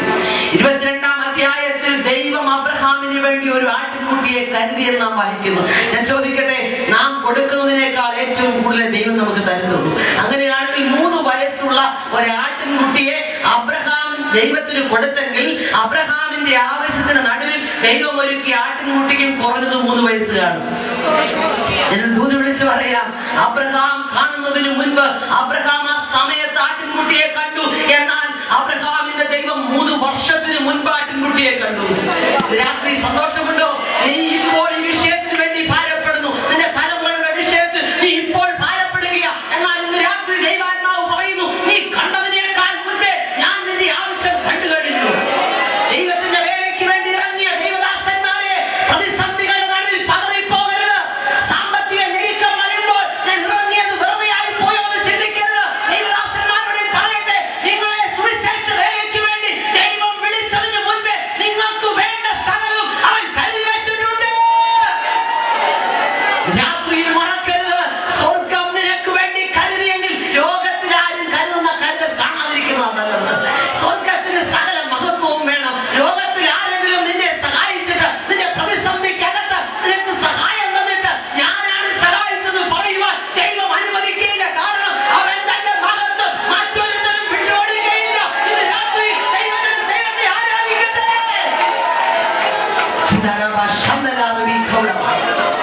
യേശുവിന്റെ നാമത്തിൽ ഞാൻ ആരെ വിശ്വസിക്കുന്നത് ഞാൻ അറിയുന്നു. അവൻ എന്റെ ഉപദ്രവി ആ ദിവസം വരെ. ഇടക്കാലം കൊണ്ട് മാറിപ്പോകുന്ന ദൈവത്തെ സേവിക്കല്ലേ. ഇടക്കാലം കൊണ്ട് വാക്കുമാറുന്ന നിന്റെ മുഖം തിരിഞ്ഞു പോകുന്ന ദൈവമല്ല. നീ മാറിയാലും മാറാതെ കൂടെ നിൽക്കുന്ന ഒരു ദൈവത്തോടെ ഞാൻ വെളിപ്പെടുത്തുന്നത്. അവൻ ഇന്ന് രാത്രി നിന്നോട് സംസാരിക്കുക. ഏറിയ ഭാരത്തോടെ സുവിശേഷ വേലയിൽ വന്ന വേദനയോടെ ഭാരത്തോടെ കടന്നു വന്ന ദൈവദാസന്മാരോട് ദൈവത്തിന്റെ ആത്മാവിൽ വിളിച്ചു പറയുക, നീ നിൽക്കുന്നത് നിർത്തിയിരിക്കുന്ന ആരാണെന്ന് മറക്കരുത്. Praise the Lord. വീണ്ടും ദൈവത്തിന്റെ വചനം പറയുന്നു, ദൈവത്തെ സ്നേഹിക്കുന്നവർക്ക് നമ്മെ പ്രകാരം വിളിക്കുന്നവർക്ക് സകലവും നന്മയ്ക്കായി കൂടി വ്യാപരിക്കുന്നു എന്ന് നാം അറിയുന്നു. തുടങ്ങുമ്പോൾ നന്മയ്ക്കാണെന്നൊന്നും മനസ്സിലാകത്തില്ല, പക്ഷെ അവസാനം നന്മയ്ക്കാണെന്ന് മനസ്സിലാകും. അങ്ങനെ മനസ്സിലായ ആരെങ്കിലും ഇതിനകത്തിരിപ്പുണ്ടോ? ഹല്ലേലൂയ. ആരംഭത്തിൽ പലതും നന്മയ്ക്കല്ലെന്ന് തോന്നിയെങ്കിലും അവസാനമായപ്പോൾ കർത്താവേ കണ്ണിനെ തെറ്റിദ്ധരിച്ചു പോയി എന്ന് പറയാൻ ആർക്കെങ്കിലും കഴിയുന്നുണ്ടോ? ഉണ്ടെങ്കിൽ ഇന്ന് രാത്രി ഞാൻ ദൈവാത്മാവിൽ പറയട്ടെ, നിന്റെ ചിന്തകളേക്കാൾ നിന്റെ വിചാരങ്ങളേക്കാൾ അവന്റെ ചിന്തകളും വിചാരങ്ങളും ഉയർന്നിരിക്കും. നീ മറക്കരുത്. Praise God. നീ ചിന്തിക്കുന്നതിന്റെ ബുദ്ധിക്കകത്ത് ഒതുങ്ങുന്ന കാര്യങ്ങളാ. എന്നാൽ സ്വർഗ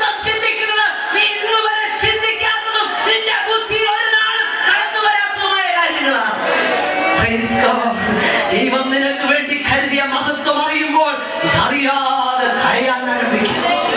Praise God. Hallelujah.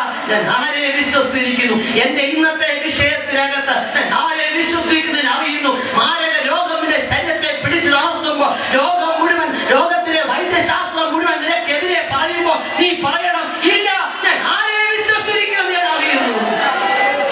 Praise the Lord. ഒരു ദൈവവൈദ്യന്റെ ജീവിതത്തിൽ ദൈവം അറിയാതൊന്നും സംഭവിക്കത്തില്ല. ദൈവം അറിയാതൊന്നും സംഭവിക്കത്തില്ല. വിശ്വസിക്കാൻ ധൈര്യമുണ്ടോ? നിന്റെ കുടുംബ വീടിനകത്ത് ഓരോ മുറിക്കകത്തും നീ എഴുതി ഒട്ടിക്കണം, എന്റെ ദൈവം അറിയാതെ എന്റെ ജീവിതത്തിലൊന്നും സംഭവിക്കത്തില്ല.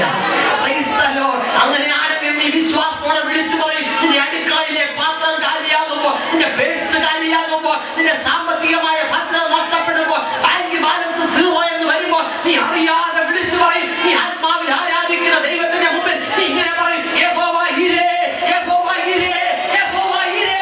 ഈ രാത്രിയിൽ യേശു ഈ ദേശത്ത് വീഴട്ടെ. ദൈവത്തിന്റെ കരങ്ങളെ ഉയർത്തി ദൈവത്തെ സ്തുതിച്ചാട്ടെ. Praise God. ദൈവം നിനക്ക് വേണ്ടി കരുതിയത് കഴിഞ്ഞ നാളുകളിൽ കണ്ടിട്ടുണ്ടോ? അങ്ങനെയാണെങ്കിൽ ഇന്നത്തെ പ്രതിസന്ധി ദൈവത്തിന് വിഷയമല്ല. അബ്രഹാമിനോട് ദൈവം പറഞ്ഞൊരു കാര്യം വീണ്ടും എന്നെ ദൈവാത്മാവ് ഓർപ്പിക്കുന്നു. വീടിനകത്ത് താടിക്ക് കൈയും കൊടുത്ത് ഈ ഏലാസർ വേണമെന്നൊക്കെ ചിന്തിച്ചിരിക്കുമ്പോൾ അബ്രഹാമിനോട് ദൈവം പറയും, അബ്രഹാമേ, ഈ കുടുംബത്തിന്റെ അകത്ത് നീ പുറത്തേക്കൊന്ന് ഇറങ്ങ്. ഈ പുറത്തേക്ക് ഇറങ്ങിയിട്ട് നീ അന്തരീക്ഷത്തിലേക്ക് നോക്ക്, നക്ഷത്രങ്ങളെ നോക്ക്. നിനക്ക് കഴിയുമെങ്കിൽ ധൈര്യമുണ്ടെങ്കിൽ അവയൊന്ന് എണ്ണുക. അബ്രഹാമിന് മാത്രമല്ല, ഇന്ന് ലോകത്തിൽ ജീവിച്ച ഒരു മനുഷ്യന് എണ്ണാൻ കഴിഞ്ഞിട്ടില്ല. എന്താ അബ്രഹാം പറഞ്ഞു? അബ്രഹാമിനോട് ദൈവം പറഞ്ഞെന്നറിയാമോ? അബ്രഹാമേ, ഈ കുടുംബത്തിന്റെ അന്തരീക്ഷത്തിൽ നിന്ന് പുറത്തോട്ട് ഇറങ്ങ്. ഞാൻ നിന്നെ കാണിപ്പാൻ പോകുന്നത് സാധാരണ കാര്യമല്ല, വലിയ കാര്യങ്ങളാണ്. നിനക്ക് ഇതുവരെ ചിന്തിക്കാൻ പറ്റാത്ത കാര്യങ്ങളാണ്. ഇന്ന് രാത്രി പരിശുദ്ധാത്മാവ് വീണ്ടും അതിലേക്ക് വരികയാ.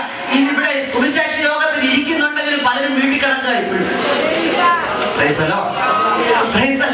പലരും വീട്ടിലെ ചിന്തക്കകത്തിരിക്കുക. ഇന്ന് രാത്രി ദൈവാത്മാവ് പറയുന്നു, ആ വീട്ടിലെ അന്തരീക്ഷത്തിൽ നിന്ന് പുറത്തേക്ക് ഇറങ്ങ്. നിനക്ക് വേണ്ടി സ്വർഗം തന്നെ കരുതിയിട്ടുണ്ട്.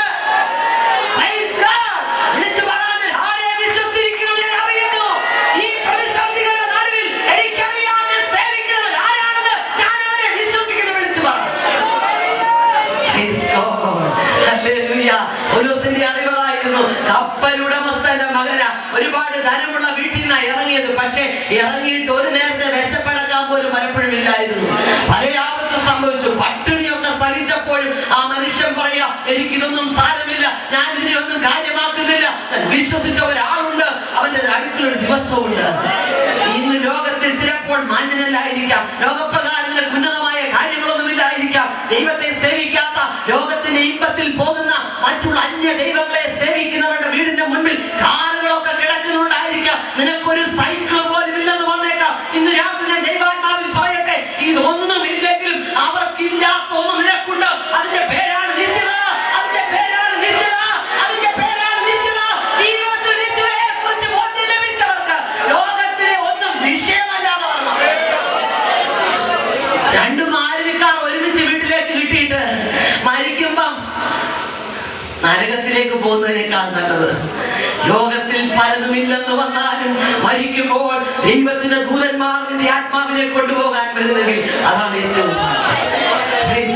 അത് മനസ്സിലാക്കിയ അപ്പോസ്തലനായ പൗലോസ് കൊരിന്ത്യർക്ക് ലേഖനം എഴുതുമ്പോൾ പറയുന്നു, കൂടാരമായ ഞങ്ങളുടെ ഭൗമഭവനം അഴിഞ്ഞു പോകുമെന്ന് നമ്മൾ അറിയുന്നു. എന്നാൽ കൈപ്പണിയല്ലാത്ത നിത്യഭവനമായി സ്വർഗത്തിൽ ഞങ്ങൾക്ക് ഒരു കെട്ടിടമുണ്ടെന്നറിയുന്നു. ചിലരുടെയൊക്കെ വിചാരം കണ്ടാൽ ലോകത്തിൽ എല്ലാവരും മരിക്കും, ഞാൻ മരിക്കത്തില്ലെന്ന്. 85 വയസ്സുള്ള പിതാവിനോട് ചോദിച്ചാലും പറയും, അവന് അസുഖമായിട്ടോ അവൻ മരിച്ചു പോകും. ഈ പുള്ളിയുടെ കാര്യം പുള്ളി ബോധത്തിലെന്നോർത്തായിരിക്കും. നമ്മളും അങ്ങനെ തന്നെയാ. പക്ഷെ ഈ ലോകത്തിൽ ജീവിച്ചിട്ട് മരിക്കാത്ത ആരുമില്ല. ഇപ്പൊ തന്നെ ഞാൻ പേടിച്ചിരിക്കുക മരണമെന്ന് കേട്ടപ്പോ.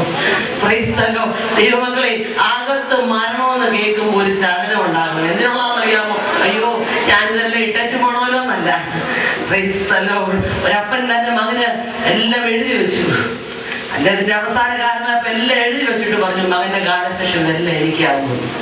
അദ്ദേഹത്തിന് നല്ല ഉറപ്പാണ്, മകൻ പോയത് ഞാനിവിടെ കാണുമെന്ന്. പ്രൈസ്തല്ലോ എന്നാൽ അങ്ങനെ ഇതെല്ലാം ഇട്ടേച്ചങ്ങനെ പോകുന്നുള്ള ചലനമല്ല. ഞാൻ എന്റെ നാടിനോട് ചേരുകയാണ്. ഞാൻ എന്റെ നാട്ടിൽ പോകുക. ഞാൻ ഇവിടെ ആബ്സെന്റ് ആകുമ്പോൾ ഞാൻ ഒരു സ്ഥലത്ത് പ്രസന്റ് ആകുക. ഓർക്കാൻ കഴിയുന്നുണ്ടോ? മരണത്തെ കുറിച്ചുള്ള ചിന്ത നിന്റെ അകത്ത് വരുമ്പോൾ ഓർക്കണം, എന്റെ കർത്താവിനോട് പോകാനുള്ള നേരമായി. വിട്ടു പിരിഞ്ഞ് ക്രിസ്തുവിനോട് കൂടെ ചേരുവാൻ എനിക്ക് അധികം കാഴ്ചയുണ്ട്.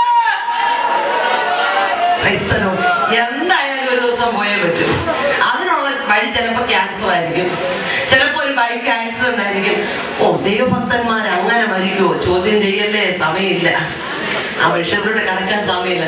മറ്റൊരുത്തന്റെ ദാസനെ എഴുതിപ്പാ നീയാരാ? ഒരാളെ എങ്ങനെ അങ്ങോട്ട് കൊണ്ടുപോകണമെന്നുള്ള തീരുമാനിക്കുന്നത് തമ്പുരാനാ. ആ ആള് പോട്ടെ, നീ അതിന്റെ പുറകെ കിടന്ന് വരയാതെ നീ നേരാൻ വേണം പോകാൻ പ്രാർത്ഥിക്കുന്നു. ഞങ്ങൾ താമസിക്കുന്നത് കത്തോലിക്കരുടെ ഒക്കെ നടുവിലാണ്.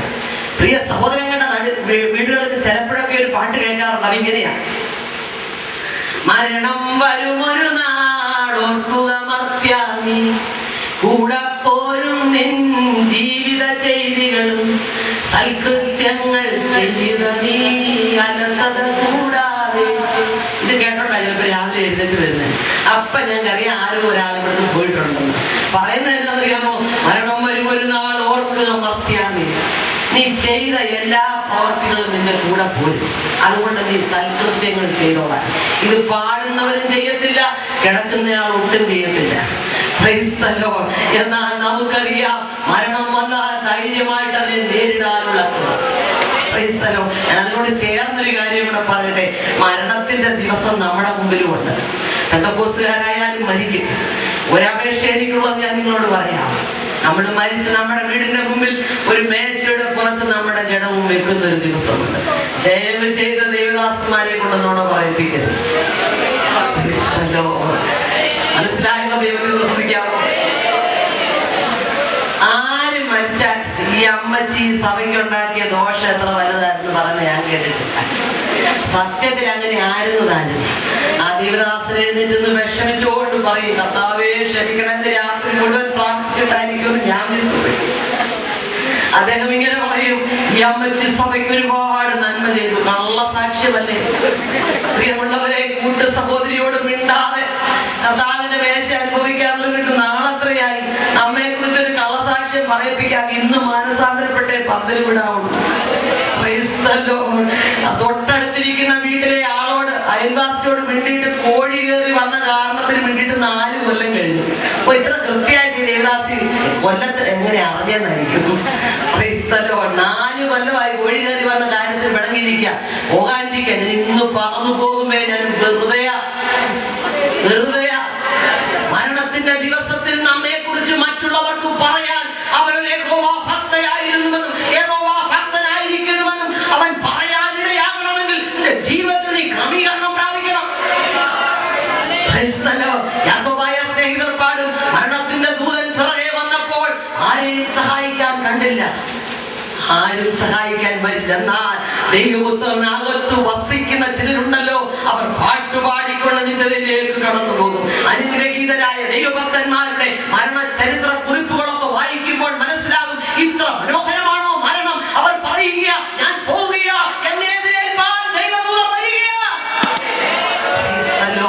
രക്ഷിക്കപ്പെടാത്ത മനുഷ്യരുടെ മരണം കാണണ്ട എന്ന് പറഞ്ഞ് ഓടിയവരുണ്ട്. എന്നാൽ യഥാർത്ഥ ഭക്തന്മാരുടെ മരണം കണ്ട് യേശുവിനെ സ്വീകരിച്ചവരുണ്ട്. രാജ്യം പറയട്ടെ, കൂടാരമായ ഈ ഭൗമഭവനം അഴിഞ്ഞു പോകും. ഇന്നല്ലെങ്കിൽ നാളെ ഏതെങ്കിലും ഒരു വിധത്തിൽ അഴിഞ്ഞു പോകുമെന്നാൽ നിനക്ക് വേണ്ടി കൈപ്പണിയല്ലാത്തൊരു ഭവനം, കൈപ്പണിയല്ലാത്തൊരു ഭവനം. അനേക ദൈവദാസന്മാർ യാത്ര ചെയ്ത് കേരളത്തിന്റെ വിവിധയിടങ്ങളിൽ സുവിശേഷം പ്രസംഗിക്കുക. ഞാൻ ദൈവാത്മാവിൽ ദൈവമക്കളോട് പറയട്ടെ, നിങ്ങളുടെ രാത്രിയുടെ യാമങ്ങൾ 1 മിനിറ്റ് നിങ്ങൾ എഴുന്നേറ്റ് അങ്ങനെയുള്ളവർക്ക് വേണ്ടി പ്രാർത്ഥിക്കണം. നിങ്ങൾക്ക് ചെയ്യാൻ കഴിയാത്തത് അനേകരിലൂടെ ദൈവം ചെയ്യിക്കുമ്പോൾ അവരുടെ യാത്രകളിൽ അവരെ തകർക്കുവാൻ ദേശത്തിന്റെ അന്ധകാര ശക്തികൾ എഴുന്നേറ്റ് പാരമ്പര്യത്തിന്റെ കെട്ടുകൾ എഴുന്നേൽക്കുമ്പോൾ ദൈവജനമേ, നാം അടങ്ങിയിരിക്കരുത്. പ്രാർത്ഥനയുടെ ആയുധങ്ങളായി മാറുക. നമ്മുടെ പ്രാർത്ഥനാമുറികൾ സജീവങ്ങളാകട്ടെ, അതിന്റെ അതിരുകൾ വിശാലമാകട്ടെ. നിനക്ക് ചെയ്യാൻ കഴിയാത്തത് മറ്റൊരാളെ കൊണ്ട് ദൈവം ചെയ്യിക്കുമ്പോൾ അവരെ ആത്മഭാരത്തോടെ അവരുടെ യാത്രയ്ക്ക് വേണ്ടി, അവരുടെ ശുശ്രൂഷയ്ക്ക് വേണ്ടി നീ കരയുന്നതിൽ നിന്റെ കൊയ്യാൻ പോകുക. ദൈവത്തിന്റെ ആത്മാവ് ഓർപ്പിച്ചപ്പോൾ ഞാൻ പറഞ്ഞതേ ഉള്ളൂ. പറയട്ടെ, നമ്മുടെ ഭൗമഭവനം അഴിഞ്ഞു പോകും. ഈ ലോകത്തിൽ എത്ര സമർത്ഥനായ സീസറും പ്രസിദ്ധനായ ഹോമറും സമത്വമറ്റ സോളമൻ തുടങ്ങിയുള്ള വിജ്ഞരൊക്കെ അമർന്നുപോയി കാലചക്ര വിഭ്രമത്തിക്കരി. നമുക്ക് പിന്നെ എന്ത് ശങ്ക, മാറ്റമൊന്നുമില്ലത്. ലോകത്തിലെ ഉന്നതന്മാരും കുബേരന്മാരും കുചരന്മാരും ഒക്കെ ഈ ലോകം വിട്ടു പോയിട്ടുണ്ട്. പ്രത്യാശയില്ലാതെ പോയിട്ടുണ്ട്. എന്നാൽ ഹൃദയത്തിനകത്ത് നാടിനോട് ചേരാനുള്ള പ്രത്യാശ ലഭിച്ച ദൈവം നമ്മുടെ കരങ്ങളെ വിളിച്ച് ദൈവത്തെ സ്തുതിക്കാമോ? ദൈവത്തിന്റെ വചനത്തിനടുത്ത് പറയുന്ന സമയം തീർന്ന് അവൻ പ്രത്യക്ഷനാകുമെന്ന് നാം അറിയുന്നു. അവൻ പ്രത്യക്ഷനാകുമെന്ന് നാം അറിയുന്നു. അവനെ തനിരിക്കും പോലെ കാണുന്നത് കൊണ്ട് അവനോട് സദൃശന്മാരാകുമെന്ന്. രാത്രി പറയട്ടെ, ലോകത്തിൽ നന്മകളൊക്കെ ലഭിച്ചു ഇറങ്ങിയ കാലത്ത് അനേക വേദനകളിലൂടെ കടന്നുപോയി ദൈവം തലമുറയെ മാനിച്ചു. ഒന്ന് ഇംഗ്ലണ്ടിൽ, ഒന്ന് ഓസ്ട്രേലിയയിൽ, ഒന്ന് അമേരിക്കയിലൊക്കെ വന്നു കഴിഞ്ഞപ്പോ കർത്താവ് വരുന്നുള്ള ചിന്ത പോയവരാരിലുണ്ടോ? ഇന്ന് രാത്രി ഓർക്കുക, കർത്താവ് മടങ്ങി വരാൻ പോവുകയാണ്. കർത്താവിന്റെ ഗംഭീര നാദം കേൾക്കാൻ സമയമായി. മരിച്ച വിശുദ്ധന്മാർ തങ്ങളുടെ കല്ലറകളെ വിട്ട് ഉയർത്തെഴുന്നേൽക്കുന്ന ദിവസം വരികയാ. ഇന്ന് വരെ കല്ലറകളെ വിട്ട് ആരും ഉയർത്തെഴുന്നേറ്റിട്ടില്ല. കാരണം യേശുവിന്റെ ശബ്ദം കേട്ടിട്ടില്ല. ഒരു ലാസർ ഉയർത്തെഴുന്നേറ്റിട്ടുണ്ട്. അദ്ദേഹം കർത്താവിന്റെ മരണസമയത്തിന്റെ വിശുദ്ധന്മാർ കല്ലറകളെ വിട്ട് ഉയർത്തെഴുന്നേറ്റിട്ടുണ്ട്. എന്നാൽ അതൊന്നുമല്ല, മരിച്ചുപോയ വിശുദ്ധന്മാർ യേശുവിനെ ഹൃദയത്തിൽ സ്വീകരിച്ച് അവന് വേണ്ടി ജീവിച്ച രക്തസാക്ഷി മരണം വഹിച്ച അനേക വിശുദ്ധന്മാർ ഒരുമിച്ച് മണ്ണിൽ ഉയർത്തെഴുന്നേൽക്കുന്ന ഒരു ദിവസമുണ്ട്. ആ പ്രത്യാശ നിങ്ങളുടെ അകത്തുണ്ട്. അങ്ങനെയാണെങ്കിൽ അവൻ പ്രത്യക്ഷനാകുമെന്ന് അറിയുന്നു. അവൻ പ്രത്യക്ഷനാകുമെന്ന് അറിയുന്നു. അതമ്മ മൂർത്തി വെളിപ്പെടാറായി. സംഭവങ്ങളൊക്കെ കർത്താവിന്റെ വരവിനെ വിളിച്ചറിയിക്കുക. ജാതിയോടും രാജ്യത്തോടും എതിർക്കുക. ശാപവും ഭൂകമ്പവും ഉണ്ടാകുക. നിസ്സാരമായി ഭൂമിയുടെ ഒരു കോണിലിരിക്കുന്ന നാം അറിയാത്ത പല കാര്യങ്ങളോട് പറയാൻ സമയമില്ല. നെല്ലരിയുടെ വലിപ്പമുള്ള ചെറിയ ചിപ്പ് ശരീരത്തിനകത്ത് കയറ്റിയിട്ട് അതിനകത്ത് നിന്റെ ജീവിതത്തിന്റെ മുഴുവൻ കാര്യങ്ങളൊന്നും ഫീഡ് ചെയ്യാൻ പറ്റിയ കമ്പ്യൂട്ടറിന്റെ സംവിധാനങ്ങളൊക്കെ നിലവിൽ വന്നു കഴിഞ്ഞു. നാണയരഹിത കോമൺ മാർക്കറ്റുകളിലൊക്കെ യൂറോപ്പിൽ ആരംഭിച്ചു കഴിഞ്ഞു. മനസ്സിലാകുന്നുണ്ടോ? ഇനി പൈസയും ലക്ഷമൊന്നും കൈ പിടിച്ചോണ്ട് പോകണ്ട. നിന്റെ കയ്യിൽ കയറി ചിപ്പിനകത്ത് അറിയാം നിന്റെ കയ്യിൽ എന്നാ ഉണ്ടെന്ന്. പൈസ കൂടാതെയുള്ള വിൽപ്പനയും വാങ്ങലും ഒക്കെ നടക്കാൻ ആരംഭിച്ചു. ഇന്ന് രാത്രി ഞാൻ പറയട്ടെ, അധർമ്മമൂർത്തി വെളിപ്പെടാറായി. എന്നാൽ തടുക്കുന്നവൻ വഴിയിൽ നിന്ന് മാറിപ്പോകണം. ആരാ തടുക്കുന്നത്? നിന്റെയും എന്റെയും അകത്ത് വ്യാപരിക്കുന്ന ദൈവത്തിന്റെ പരിശുദ്ധാത്മാവ് മാറിപ്പോകുമ്പോൾ അധർമ്മമൂർത്തി ഭൂമിയിൽ വെളിപ്പെടാൻ പോവുകയാ. അത് വെളിപ്പെടുന്നതിന് മുൻപേ ദൈവജനത്തിന്റെ ഉയർത്തെഴുന്നേൽപ്പ് നടക്കും. വിശ്വസിക്കുന്ന ദൈവമക്കൾ ദൈവത്തെ സ്തുതിച്ചാട്ടെ. ഗംഭീര നാദത്തോടെ വിശുദ്ധന്മാർ കല്ലറകളെ വിട്ട് ഉയർത്തെഴുന്നേൽക്കുന്ന ദിനമുണ്ട്. അതിനുശേഷം പ്രധാന ദൂതന്റെ ശബ്ദം ആത്മാക്കളെ കൊണ്ടുപോകുമ്പോൾ വിശുദ്ധന്മാരുടെ ആത്മാക്കളെ തടയുന്ന ദൂതന്മാരോട് പോരാടുന്ന ഈ കായലിന്റെ ശബ്ദം അത് തന്നെയുമല്ല, കർത്താവ് ഗംഭീര നാദത്തോടും പ്രധാന ദൂതന്റെ ശബ്ദത്തോടും ദൈവത്തിന്റെ കാഹളത്തോടും കൂടെ. ദൈവത്തിന്റെ കാഹളം എന്തിനാണെന്ന് അറിയാമോ? പഴയ നിയമകാലത്തെ യുദ്ധത്തിന് പോകുവാൻ ദൈവജനത്തെ ഒന്നിച്ചു കൂട്ടാനായിരുന്നു കാഹളം. അങ്ങനെയാണെങ്കിൽ യേശുവിന് വേണ്ടി ജീവിച്ച വിശുദ്ധന്മാരെ ഒന്നിച്ചു കൂട്ടുവാൻ സ്വർഗം കാഹളം മുഴക്കാറായി. വിശ്വസിക്കാമോ? ആ ശബ്ദം ഒരുപക്ഷെ ഈ കൺവെൻഷൻ തീരുന്നതിന് മുൻപ് നാം ഈ പന്തലിലായിരിക്കുമ്പോൾ ആ കാഹളത്തിന്റെ ശബ്ദം കേൾക്കാം. സകലതും വിട്ട് അവരോട് കൂടെ പോകുന്ന ഒരു ദിവസം നമ്മുടെ മുൻപിലുണ്ട്. അതിനുള്ള പ്രത്യാശയാണ് നമുക്കുണ്ടാകേണ്ടത്. യേശുവിന്റെ വരവിലുള്ള പ്രത്യാശ കൊണ്ട് ജീവിച്ച അനേക വിശുദ്ധന്മാരുണ്ട്. ഒന്നാം വരവിന് 2 ഘട്ടങ്ങളുണ്ടായിരുന്നു. ഒരു രഹസ്യഘട്ടവും ഒരു പരസ്യഘട്ടവും. ആദ്യത്തെ 30 വർഷം ഒന്നാം വരവിന്റെ രഹസ്യഘട്ടമായിരുന്നു. അവനെ ആരും തിരിച്ചറിയുന്നില്ല. സ്വന്തം സഹോദരന്മാർ പോലും വേണ്ട വിധത്തിൽ അവന് മാന്യത കൊടുത്തില്ല. എന്നാൽ അതിനിടയിലും അവരെ അനുഭവിച്ചറിഞ്ഞ ചിലരുണ്ടായിരുന്നു. മറിയ, വിദ്വാൻമാർ, ആട്ടിടയന്മാർ, ഹന്ന, ശിമിയോൻ, യോസഫ്, ഇവരൊക്കെ മനസ്സിലായി യേശു ദൈവപുത്രനാണ്. അങ്ങനെ അംഗീകരിച്ചവർക്കൊക്കെ അന്ന് രക്ഷ കിട്ടി. എന്നാൽ ഒടുവിലത്തെ 3.5 വർഷക്കാലം പരസ്യ ശുശ്രൂഷയായിരുന്നു പരസ്യഘട്ടം. രണ്ടാം വരവിനും അങ്ങനെ തന്നെ ഒരു രഹസ്യഘട്ടവും ഒരു പരസ്യഘട്ടവും ഉണ്ട്. രഹസ്യഘട്ടത്തിൽ അവരെ അനുഭവിച്ചറിഞ്ഞവർ മാത്രം കാരണം കേൾക്കും. വിശ്വസിക്കാൻ പറ്റുന്നുണ്ടോ? കോടാനുകോടി മനുഷ്യർ ഒരുമിച്ച് നിൽക്കുമ്പോൾ അതിന്റെ ഇടയിൽ യേശു ക്രിസ്തു അകത്തു വസിക്കുന്നവൻ മാത്രം ഈ കാഹളത്തിന്റെ ശബ്ദം കേൾക്കുന്ന ദിവസം. പണ്ട് കാലങ്ങളിലൊന്നും ആ വചനം പറഞ്ഞാൽ വിശ്വസിക്കാൻ കഴിയില്ലായിരുന്നു. എന്നാൽ ഇന്ന് മനസ്സിലായി വിശ്വസിക്കാം. റേഡിയോയുടെ തരംഗങ്ങൾ ഈ അന്തരീക്ഷത്തിലൂടെ എല്ലാം പോകുന്നുണ്ട്. എന്നാൽ നാം കേൾക്കുന്നില്ല. നമ്മുടെ കയ്യിൽ ഒരു റേഡിയോ ഉണ്ടെങ്കിൽ ആ തരംഗങ്ങളെ വെളിച്ചടിച്ചിട്ട് നമ്മുടെ ചെവിയിൽ കേൾപ്പിക്കും. അങ്ങനെയാണെങ്കിൽ പരിശുദ്ധാത്മാവ് നമ്മുടെ അകത്ത് വസിക്കുന്നെങ്കിൽ കാഹളത്തിന്റെ ശബ്ദം നീ കേൾക്കും. ലോകത്തിലാരും കേൾക്കാത്ത ആ കാഹളത്തിന്റെ ശബ്ദം നാം കേൾക്കും. അതുകൊണ്ടാണ് ഈ പ്രത്യാശയുള്ള അനേക കർത്താവിന് വേണ്ടി രക്തസാക്ഷികളായത്. റോമൻ ഭരണകൂടത്തിന്റെ കീഴിൽ അനേകരെ വിവിധ നിലയിൽ കൊന്നു.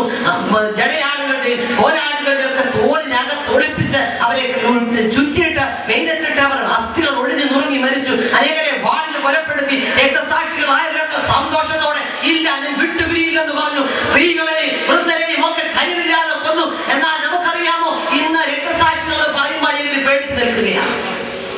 റോമൻ ഭരണകൂടം 40 പേരെ ഒരുമിച്ച് തണുത്തുറഞ്ഞ ഐസിനകത്തേക്ക് ഇറക്കി നിർത്തി. എന്നിട്ട് പറഞ്ഞു, യേശു ക്രിസ്തുവിനെ തള്ളി പറയാമെങ്കിൽ നിന്നെ ഇതിനകത്തുനിന്ന് രക്ഷപ്പെടുത്തി കരയിൽ വെച്ചിട്ട് ചൂടിനെടുത്ത് ഞാൻ കൊണ്ടു നിർത്താം. റോമൻ പടയാളികൾ ഇങ്ങനെ കരയിൽ മുഴുവൻ നിൽക്കുകയാണ്. 40 പേര് ഇങ്ങനെ നിന്നു. കുറെ തണുപ്പൊന്ന് കയറി കഴിഞ്ഞപ്പോൾ അവൻ ഒരുത്തന്റെ അകത്തൊരു വ്യത്യാസം അവൻ പറഞ്ഞു, ഞാൻ തള്ളി പറയുകയാണ്. പെട്ടെന്ന് റോമൻ പടയാളി ചാടിയ തണുപ്പുറഞ്ഞ് ജലത്തിലേക്ക് ഇറങ്ങി, ഐസിലേക്ക് ഇറങ്ങിയിട്ട് ആ മനുഷ്യനെ വലിച്ചെടുത്ത് കരയിൽ കൊണ്ടുവന്ന് തീക്കകത്ത് വെച്ച് ചൂടാക്കി.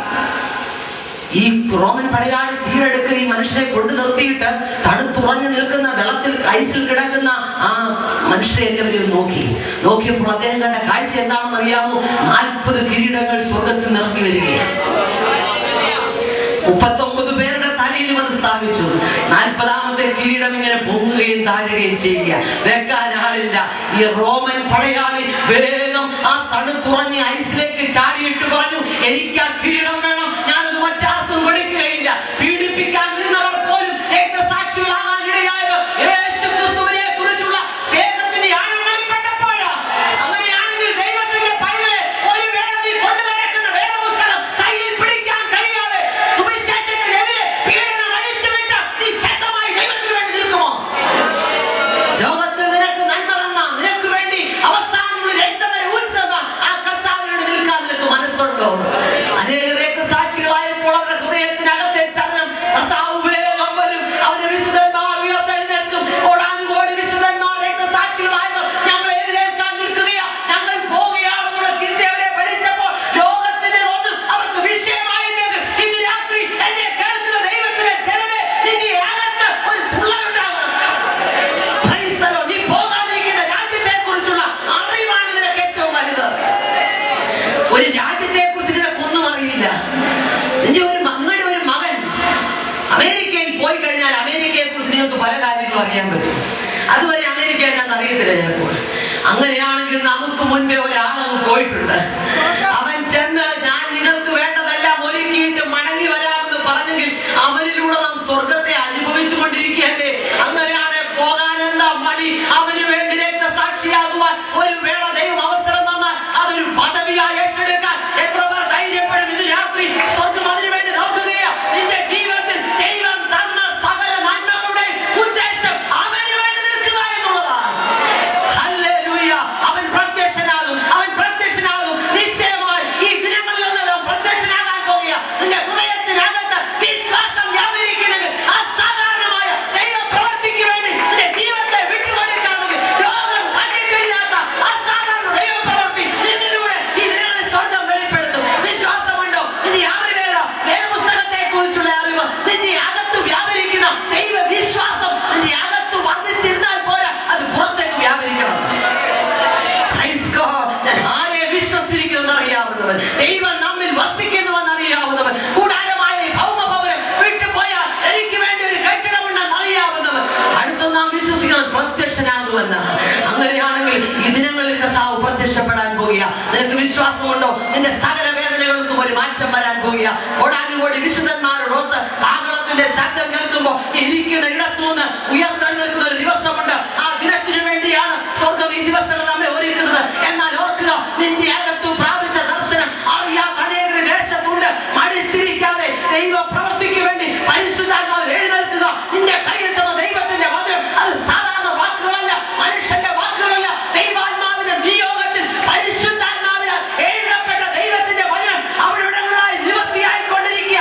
ഒരു മനുഷ്യനും തടുക്കാൻ കഴിയാത്ത ദൈവശക്തി ലോകത്തിന്റെ വിവിധ മേഖലകളിൽ വ്യാപരിച്ചുകൊണ്ടിരിക്കുക. ഇന്ന് രാത്രി ദൈവജനമേ, ഉണരുക, ദൈവപ്രവൃത്തി വെളിപ്പെടാൻ പോകുക. ലോകത്തിൽ ഒരു മരുന്നിനും നിയന്ത്രിക്കാൻ കഴിയാത്ത എയ്ഡ്സിനെ ഇന്ന് പലരും കീഴടക്കിക്കൊണ്ടിരിക്കുക. ചിക്കൻ ഗുനിയ പൊങ്ങി, അതിനെ ഇപ്പൊ ഒതുക്കിയപ്പോൾ ഒരു മനുഷ്യനും മരുന്ന് കണ്ടുപിടിക്കാത്ത പമ്മിപ്പനി ആരംഭിച്ചു കഴിഞ്ഞു. ഒരു മെഡിക്കൽ ശാസ്ത്രത്തിനും നിന്നെ രക്ഷിക്കാൻ കഴിയില്ലെന്ന് പറയുന്ന ഒരു ദിവസത്തിന്റെ മുൻപിലുണ്ട്. എന്നാൽ ഇന്ന് രാത്രി ഞങ്ങൾ ഇവിടെ ഉയർത്തുന്ന ദൈവപുത്രൻ പറയുക, എന്നിൽ വിശ്വസിച്ച നിത്യ ജീവനെ പ്രാപിക്കും. വിശ്വാസമുള്ള ദൈവമക്കൾ അവരുടെ സ്ഥാനങ്ങളൊന്നും എഴുന്നേറ്റ് നിന്നാട്ടെ.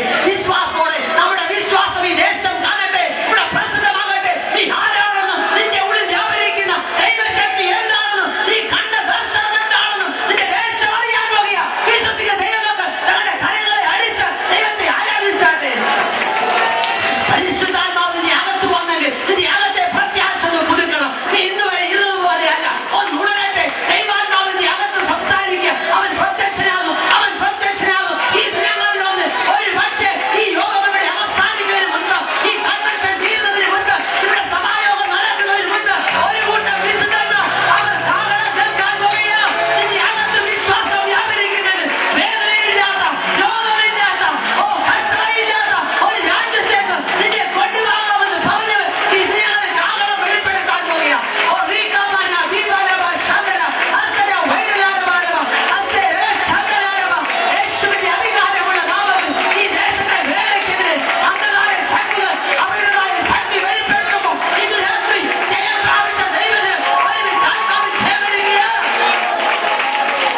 എഴുന്നേറ്റില്ല. ഇന്ന് രാത്രി എന്നോടാണ് സംസാരിച്ചത് എന്ന യഥാർത്ഥ ഹൃദയത്തിൽ ബോധ്യം ലഭിച്ച ആരെങ്കിലും ഈ പന്തലിനുള്ളിലോ പരിസരത്തോ ഉണ്ടെങ്കിൽ നിങ്ങൾക്ക് വേണ്ടി ഞങ്ങൾ പ്രാർത്ഥിക്കാൻ പോകുന്നു. മടി കൂടാതെ മുൻപോട്ട് കടന്നു വരാമെങ്കിൽ ദൈവദാസന്മാർ നിങ്ങൾക്ക് വേണ്ടി പ്രാർത്ഥിക്കും. പ്രിയ സഹോദരന്മാർ, വീണ്ടും പാട്ടുപാടും ആ സമയത്ത് രാത്രിയിൽ ദൈവത്തിന്റെ വചനം നിന്റെ ഹൃദയത്തെ ചിന്തിപ്പിച്ചെങ്കിൽ നിന്റെ പാപത്തിന്റെ വഴികളിൽ നിന്ന് മടങ്ങി വരുവാൻ പരിശുദ്ധാത്മാവിന്റെ അകത്ത് ബോധ്യം തന്നെങ്കിൽ ആരും കാണാത്ത രഹസ്യ പാപങ്ങൾക്ക് നീ അടിമപ്പെട്ടുകൊണ്ട് നിന്റെ ജീവിതത്തെ വെറുതെ നശിപ്പിച്ച് നരകത്തിലേക്ക് യാത്രയാക്കാതെ ജീവനുള്ള ദൈവത്തിന്റെ വചനം നിന്റെ അകത്ത് ചലിക്കാൻ ആരംഭിച്ചെങ്കിൽ നീ ധൈര്യമായി മുൻപോട്ട് വരിക. ഞങ്ങൾ നിങ്ങൾക്ക് വേണ്ടി പ്രാർത്ഥിക്കും. ലോകത്തിൽ ആർക്കും നൽകാൻ കഴിയാത്ത ദൈവിക സമാധാനം നിന്റെ അകത്ത് തരാൻ കഴിവുള്ള ദൈവപുത്രനെയാണ് ഇന്ന് രാത്രി ഞങ്ങൾ ഇവിടെ ഉയർത്തിയത്. ഞങ്ങളുടെ ആരുടെയും ജനമല്ല, ദൈവപുത്രൻ മാത്രം ഇന്ന് രാത്രി ഇവിടെ ഉയർന്നു.